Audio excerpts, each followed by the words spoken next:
In Warren Buffett's annual shareholder letter, the Oracle of Omaha made it clear that he's betting on America, not just the innovation hubs on either coast. In the letter, Buffett wrote, "Today, with much of finance, media, government, and tech located in coastal areas, it's easy to overlook the miracles occurring in Middle America."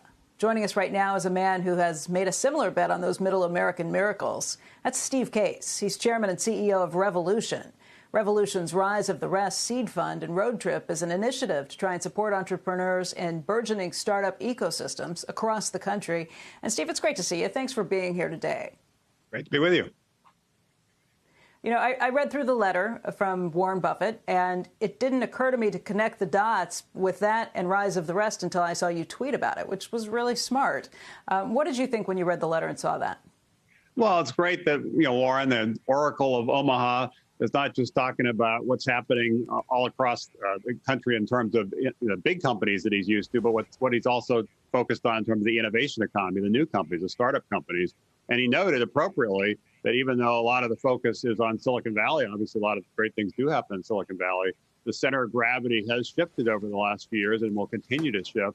And we're seeing breakout companies all over the country. And so having Warren Buffett stick up for the startups in these Rise of the Rest cities was terrific, which is why I tweeted about it, hoping to shine even more of a spotlight on what he was saying.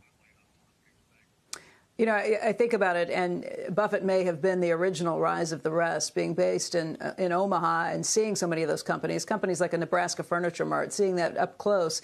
He's been investing in these companies in the Midwest his entire life. What's happened differently, let's say, over the last 10 or 20 years that's made it more difficult for entrepreneurs in the middle of the country versus those coasts? Well, in the first wave of the internet, when companies like AOL and many others were getting started 30, 40 years ago, it actually was fairly regionally distributed. It was in the D.C. area. Sprint was in Kansas City. Hayes, a modem company, was in Atlanta. IBM's PC operations were in Boca Raton, Florida. Dell was in Austin. And Microsoft actually started in Albuquerque and then moved to Seattle. So it's fairly distributed when we were kind of getting America online. It really was the second wave of the internet when it became about software and apps writing on top of the internet that Silicon Valley really rose to its prominence, even dominance with companies like Facebook and Google and so many others. I think now we're entering the third wave of the internet, and it's disrupting things like healthcare, food and agriculture, a lot of big sectors of our economy, important aspects of our lives. And the domain expertise in those sectors and also the big partnerships you need to form in those sectors are in the middle of the country. So I think we're seeing a shift, and e-commerce is a good example of that. It's sort of the last couple of decades has really picked up. In the last year, because of the pandemic, it's really accelerated.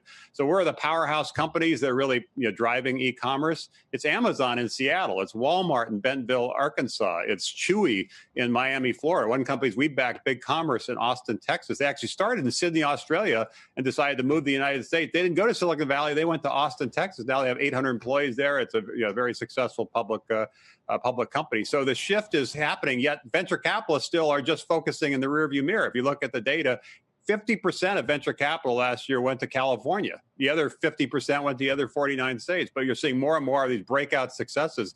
And that's what we're trying to focus on with Revolution, the Rise of the Rest, and also our later stage of Revolution Ventures and particularly Revolution Growth Funds. How do we back the entrepreneurs everywhere, not just focus on places like Silicon Valley?